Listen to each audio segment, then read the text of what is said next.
The flames had engulfed the palace by now, and the emperor's wife had no way out. A decision had to be made, and fast. All of a sudden, Gulliver had an idea, a daring one. If truth be told, but desperate times call for desperate measures, as the saying goes. Here was his idea. In the absence of enough water to put the fire out, Gulliver would pee on it. In his rush towards the palace, he hadn't had time to go to the bathroom, so he decided to take advantage of the situation and put out the fire in the most bizarre manners. It may be embarrassing, he thought to himself, but surely, if it's the only way of saving the palace and the queen, I'll be forgiven. So he did it, and the fire was extinguished in no time. The empress, however, was deeply offended by this action and had removed to instant a wing of the palace with her maids of honor. I would rather have died than be so insulted, she shouted furiously. Whoever is guilty of this action deserves to be put to death. It is a terrible insult to me. Her maids of honor tried to appease her, but the empress refused to listen to reason.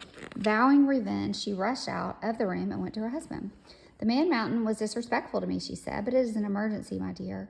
Her husband tried to placate her. Your life was in danger. The laws of the realm are clear. A similar action is a capital offense, and the guilty person shall be put to death. No exceptions. Your Majesty, interrupted one of the court dignitaries, the Man Mountain saved your life. I would rather have died than been so humiliated, the empress repeated furiously. Exasperated by his wife's insistence, the emperor agreed to take her request into consideration. I shall assemble the council of wise men and ask them to study our laws and documents. They will then decide on the Man Mountain's punishment. I hope he is punished as he deserves, his wife commented. I'll have you know that I have become the laughingstock of the court. In his heart of hearts, the emperor hoped that the learned man of the court would find a loophole, a way to avoid a trial for Gulliver. He feared, however, that this would not be possible and that in the end, his wife would have the revenge she so desired. Why don't you have your breakfast? Sometime afterward, Gulliver received another secret visit from his friend Reldersal, the court dignitary who several weeks before had told him the story of the war against Blefuscu. His expression told Gulliver that the situation was serious, so he raised the sedan chair Reldersal had arrived in to better speak with his guest. Good evening, Reldersal. What brings you here so late, and why all this secrecy? Gulliver asked. I have come here out of friendship and gratitude to warn you of the great danger you're in. What do you mean? Gulliver asked worriedly. I myself risked my life by coming here, but you saved Lilliput, and now I wish to save you. Go on, please, asked Gulliver, by now fearing the worst. As you know, the empress is furious with you for the method you used to put out the fire. Unable to stand the humiliation, she has sworn vengeance, but I had no wish to offend her, Gulliver protested. My only thought was to save her life. I know this, as does the emperor, but there is no way to appease her. She wishes you to stand trial before the Grand Council, Reldersal replied. Your action is considered a capital offense, punishable with the maximum penalty, death. Death? Gulliver exclaimed. Am I truly to be punished for saving the empress? The learned men of the realm have assembled to study our laws, and yes, this is the conclusion they have come to. I shall go and defend myself. Explain that my behavior was only due to the urgency of the situation. If you appear before the court, you will not be allowed to speak, Reldersal said. Impossible, Gulliver exclaimed. The judge will wish to hear my side of the story. No, explained Reldersal. The fact is, the empress has the support of the High Admiral, who is also your enemy. The admiral, but why, I asked him, with the war against Blefuscu before it even started, which is exactly why he hates you. Reldersal explained. The admiral had been angry ever since you defeated Blefuscu's fleet in his stead. He accuses you of making a laughingstock of him and says that his subordinates no longer respect him. But I was simply obeying the emperor's orders. I know, but the admiral was already planning revenge and has taken advantage of the empress's anger to put you in a bad light.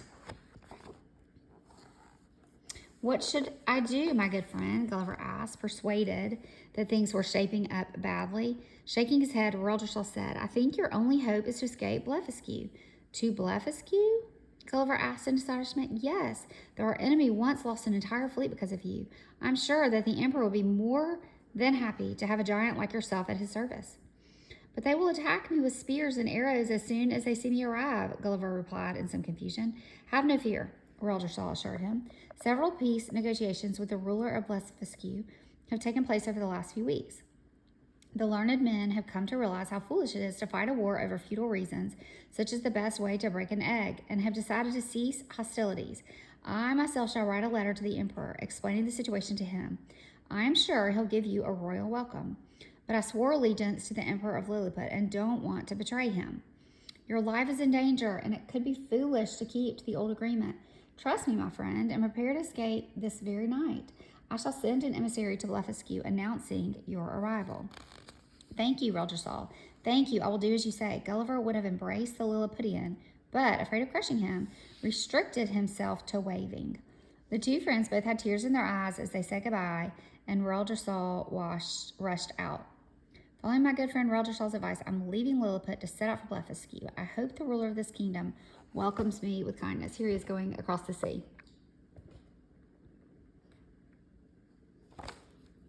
Not really. Gulliver bundled up his belongings, and in just a few minutes was ready to leave. He knew how to reach Blefuscu by now. All he had to do was cross the stretch of sea he had crossed on his quest to capture the fleet of Lilliput's enemies. So he set off, and as Reldersal's messenger had preceded him with a letter announcing his arrival, Gulliver found a crowd of soldiers and commoners waiting him at the royal port. Welcome to Blefuscu, O stranger, said the general at the head of the army. His Majesty had asked me to meet you. His Imperial Majesty, along with the Empress and the officers of the court, is journeying here in order to greet you himself. Thank you, General, Gulliver said with a bow. Shortly after, trumpet blast announced the arrival of the royal procession. 100 horses drawing ornately decorated carriages for the Empress and her ladies, while the Emperor and his train were riding mighty steeds harnessed in a parade finery.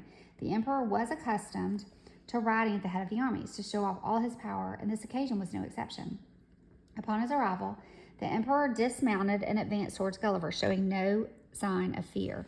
I am your Majesty's humble servant, Gulliver said, bowing deeply. I know that Lilliput and Blefuscu have been at war in the past, and I harmed you by taking away your ships, but I trust in your magnanimity.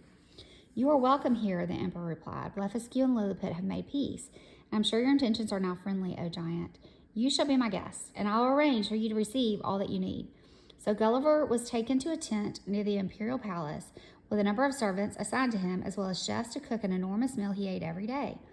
Thus began his stay in Blefuscu.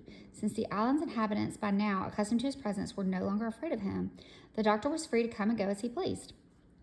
A concession he took advantage of to take long walks in the hills or swim in the sea for hours.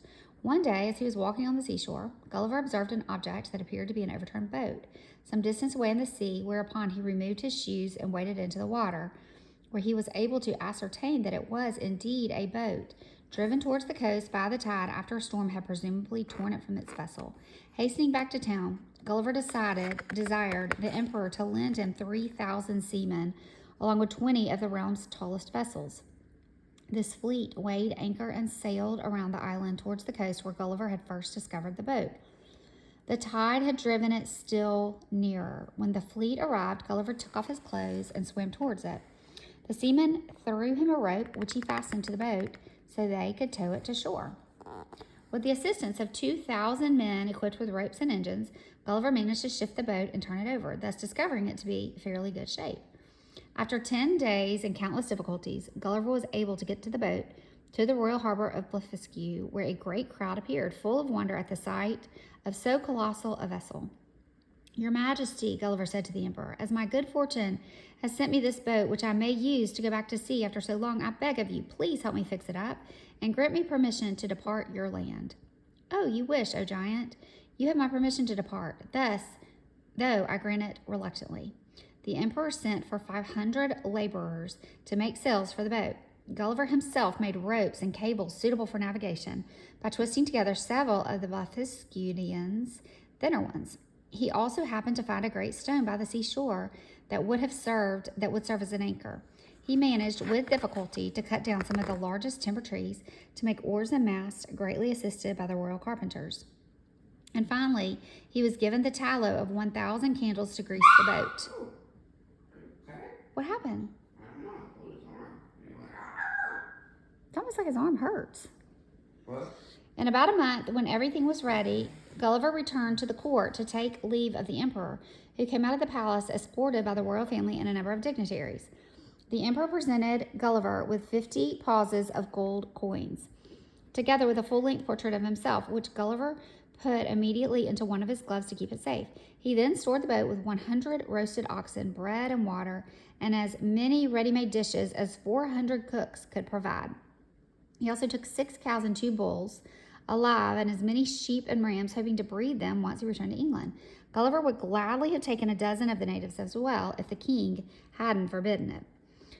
Our hero has been sailing for 3 days when he saw the ship in the distance. He could finally go home with his beloved wife. Gulliver began jumping up and down, waving and signaling to the crew until they caught sight of him. The ship flew the English flag, and Gulliver's heart leapt at the thought of meeting his fellow countrymen.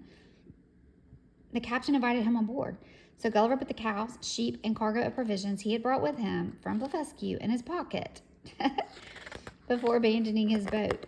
He knew that no one would believe the tale of his adventures without proof.